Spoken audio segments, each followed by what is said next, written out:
Hello বন্ধুরা, আপনারা সবাই কেমন আছেন? আশা করছি ভালো আছেন এবং সুস্থ আছেন। তো লিপস্টিক নামটা কে না জানে, এবং এমন কোনো মেয়ে নেই যে এটা ব্যবহার করে না। লিপস্টিক মেয়েদের ঠোঁটের সৌন্দর্য বাড়ানোর জন্য ব্যবহার করা হয়। আর এই লিপস্টিক ফ্যাক্টরিতে কিভাবে তৈরি করা হয় সেটা আপনারা এই ভিডিওর মাধ্যমে দেখতে পাবেন। আর আপনারা যে সমস্ত কাপড়গুলো পরে থাকেন সেগুলো কিভাবে তৈরি হয়, আর যেসব ফাটা ছেঁড়া জিন্সগুলো আপনারা পরে থাকেন সেগুলো কিভাবে তৈরি হয় দেখানো হবে। আজকের এই ভিডিওতে বিভিন্ন জিনিসের ফ্যাক্টরি মেকিং প্রসেস দেখানো হবে, আর এই সমস্ত দেখে আপনারা হয়তো অবাক হবেন। সর্বপ্রথমে জানবো ক্লথ ফ্যাক্টরি মেকিং। আপনার কি জানা আছে ফ্যাক্টরিতে কিভাবে কাপড় তৈরি করা হয়? যে জিন্স, কামিজ, ফ্রক, শাড়ি ইত্যাদি তৈরি করা হয়ে থাকে, আর এই কাপড়গুলোতে কিভাবে ডিজাইন করা হয়। তো চলুন দেখে নেওয়া যাক জিন্স ফ্যাক্টরিতে কিভাবে তৈরি হয়ে থাকে। জিন্স তৈরি করার জন্য সর্বপ্রথমে জমিতে কার্পাসের চাষ করা হয়, আর এই থেকে কটন তৈরি হয়। এরপর এগুলোকে এক জায়গায় করে বান্ডেল করা হয়। এরপর এগুলোকে একটা মেশিনের মধ্যে দিয়ে গোল গোল ঘুরিয়ে সুতো তৈরি করে নেওয়া হয়, আর এই সুতো থেকে জিন্স কাপড় বানানো হয়ে থাকে। এরপর এই কাপড়গুলোকে যে রঙের দরকার সেই হিসাবে রং করা হয়।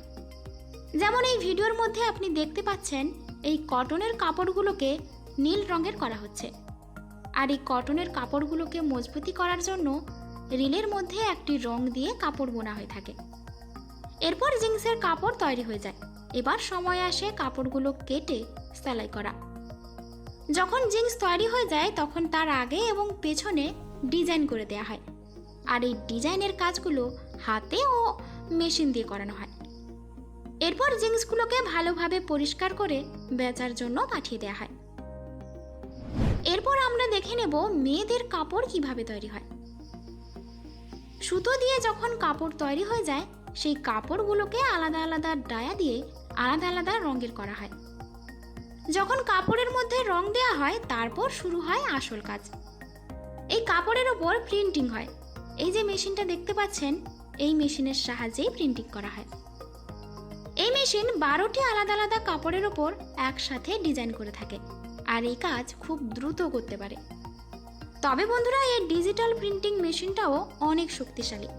এই মেশিন শুধু সাদা কাপড়কে রোলারের মধ্যে রেখে নিজে থেকেই অনেক আলাদা আলাদা রং ও ডিজাইন প্রিন্ট করে থাকে। এবার এই মেশিনটা দেখতে পাচ্ছেন, এর নাম হলো এমব্রয়ডারি মেশিন। এই মেশিনের কাজ হলো কাপড়ের ওপর সুতো দিয়ে ডিজাইন করা। আপনারা কাপড়ের ওপর যেসব সুতো দিয়ে কাজ করা দেখে থাকেন সেগুলো এই এমব্রয়ডারি মেশিন দিয়ে করা হয়ে থাকে। আবার অনেক জায়গায় মানুষ হাত দিয়েই এই কাজ করে থাকে, তবে বেশিরভাগ এই সুতোর কাজগুলো এমব্রয়ডারি মেশিন দিয়ে করা হয়। এছাড়া আপনারা দেখতে পাচ্ছেন ফ্ল্যাট বেড প্রিন্টিং মেশিন, আর এই মেশিনটি হলো পৃথিবীর মধ্যে লম্বা প্রিন্ট করার মেশিন। এই মেশিন যে কোনো ধরনের কালারফুল ডিজাইন তৈরি করে। যে ডিজাইন আপনি মেশিনের মধ্যে সেট করে দেবেন সেই ডিজাইন কাপড়ের উপর প্রিন্ট করে দেবে।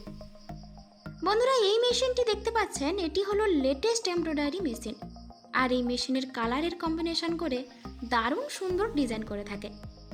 আর এই মেশিনের কাজ করা এতটাই দ্রুত সেটা না দেখলে বুঝতে পারবেন না। আর এই যে মেশিনটা দেখছেন, এটির কাজ হলো চুমকি বসানোর বা স্টিকার দেওয়া মেশিন। তো বন্ধুরা, দেখতে পেলেন যে কিভাবে মেশিন দিয়ে ফ্যাক্টরির মধ্যে আলাদা আলাদা ডিজাইনের কাপড় তৈরি করা হয়ে থাকে, আর এই পুরো কাজগুলো এত স্পিডে হয় আপনি দেখলে অবাক হবেন। এরপর দেখাবো আপনাদেরকে ফ্যাক্টরিতে কিভাবে লিপস্টিক তৈরি করা হয়। লিপস্টিক মেয়েদের ঠোঁটের সৌন্দর্য বাড়ানোর জন্য ব্যবহার করা হয়, আর এই লিপস্টিক তৈরি করার জন্য 4টি জিনিসের দরকার পড়ে। 1 নম্বর হলো তেল, মোম, অ্যালকোহল আর লিপস্টিকের রং। এই জিনিসগুলোকে একসঙ্গে মিশিয়ে দেওয়া হয়, আর এই মিশ্রণটি মেশিনের মধ্যে ভরা হয়। এই মেশিন মিশ্রণটি খুব ভালোভাবে মিশিয়ে পেস্ট করে দেয়, আর এই পেস্ট তেলের মধ্যে দিয়ে গরম করা হয়, যার কারণে লিপস্টিকের চকচকে ভাবটা আসে। আর যখন এই পেস্ট লিকুইড হয়ে যায় তখন সেটা আবার একটা মেশিনের মধ্যে ভরে দেওয়া হয়, যেখানে এই মেশিন লিপস্টিকের আকারের ছোট ছোট মোল্ডের ভেতরে এই লিকুইড ঢেলে দেয়। আর কিছু সময় পরে তাপ কমে গেলে লিকুইডটা একটু শক্ত হয়ে যায়, এরপর এই মোল্ডের ভেতর কভার রেখে দেওয়া হয়, আর এই কভারের ওপর এই মেশিন জোরে চাপ দিয়ে যাতে লিপস্টিক এই কভারের ওপর আটকে যায়। আর এই কাজ হওয়ার পর লিপস্টিক কনভেয়ার বেল্টের সহায়তায় পরবর্তী কাজের জন্য পাঠানো হয়, যেখানে লিপস্টিক ভালোভাবে কভার করে বন্ধ করে দেওয়া হয়। এর ওপরে ঢাকনা লাগিয়ে লিপস্টিক রেডি করা হয়, আর এগুলো সিল করে প্যাকিং করা হয় বিক্রির জন্য। তো এবার জানবো আই শ্যাডো ফ্যাক্টরি মেকিং। চোখের সৌন্দর্য বাড়ানোর জন্য আই শ্যাডো তৈরি করা হয়, আর এগুলো তৈরি করতে বিভিন্ন আলাদা আলাদা জিনিসের প্রয়োজন হয়ে থাকে। তো সর্বপ্রথমে মাইকা পাউডার ব্যবহার করা হয়, যা সাদা রঙের হয়। পশ্চিমী পাউডার ব্যবহার করা হয়, যার মধ্যে খনিজ ও সিলিকা মিশ্রণ থাকে। এছাড়াও টাইটেনিয়াম ডাইঅক্সাইড, ম্যাগনেসিয়াম, চীনামাটি ইত্যাদি দিয়ে মিশ্রণ করা হয়, আর এটি হলো আই শ্যাডোর পেস্ট তৈরি হয়।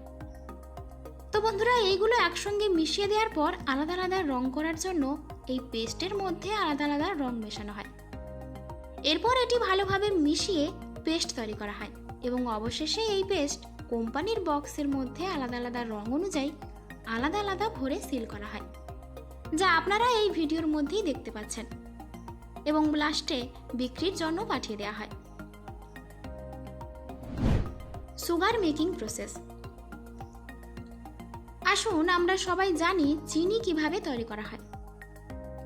সর্বপ্রথমে আখের ছোট ছোট পিস করা হয়, আর এইগুলো ফ্যাক্টরিতে নিয়ে গিয়ে একটা ট্যাঙ্কের মধ্যে ভরে জল মেশানো হয়, যাতে ভালোভাবে পরিষ্কার হয়ে যায়। এরপর পিস আখের ওপর চাপ দিয়ে তার রস বের করা হয়, আর তাতে রস আলাদা হয়ে যায় এবং বাকি সব কিছু আলাদা হয়ে যায়। যখন আখের রস সম্পূর্ণভাবে বার করে নেওয়া হয়, তারপর চুন, সালফার ও গরম জল দিয়ে আখের রস গরম করা হয়। এরপর যেমন চিনির শিরা হয়ে থাকে, সেটাকে বয়লারের মতো ভরে ফোটানো হয়, আর এই বয়লারের মধ্যে ভ্যাকুয়াম সিস্টেমের সাহায্যে গ্যাসটা আলাদা করা হয়, এবং বোলারের মধ্যে লাগানো রটারের সাহায্যে ছোট ছোট চিনির দানা তৈরি হয়। আর সাধারণভাবে এই চিনি তৈরি হয়ে গেছে, কিন্তু এছাড়া আরও অনেক ধরনের প্রসেস আছে চিনি তৈরির। Carpet cleaning process. যে সমস্ত বাড়িতে কার্পেট লাগানো থাকে, সেই বাড়ি দেখতে অনেক ভালো লাগে, তবে সেই কার্পেটগুলো যদি ময়লা বা নোংরা হয়ে যায়, তাহলে সেগুলো দেখতে খারাপ লাগে। আর এই কার্পেট কিভাবে পরিষ্কার করবেন, সেগুলো এই ভিডিওতে দেখানো হবে। কার্পেটগুলো ময়লা হওয়ার পর পরিষ্কার করার জন্য অনেক পরিশ্রম করতে হয়, এবং বেশ কিছু মানুষ থাকে যারা এগুলো ফেলে দেয়, কারণ সেই ব্যক্তির কার্পেট পরিষ্কার করা জানেই না। সর্বপ্রথমে কার্পেটগুলো ধরে নিয়ে ওপরের ঝুলগুলো দূর করা হয়, এবং রোল করা মেশিনের মধ্যে ভরে দেওয়া হয়। তখন এই মেশিন প্রচণ্ড গতিতে ঘুরতে থাকে, যার ফলে ধুলোবালি বেরিয়ে যায়। আর আপনারা যদি শুধু জল দিয়ে দিতে চান, তাহলে এভাবে ওয়াইপার চালিয়ে ধুতে হবে, আর তাতে সমস্ত ধুলোবালি বেরিয়ে যাবে। ওয়াইপার দিয়ে কার্পেট ধোয়ার পর জলের প্রেসার দিয়ে পুনরায় দিতে হবে। সুতোর মধ্যে যে জলগুলো থেকে যায়, তা ওয়াইপার দিয়ে আবার পরিষ্কার করা হয়।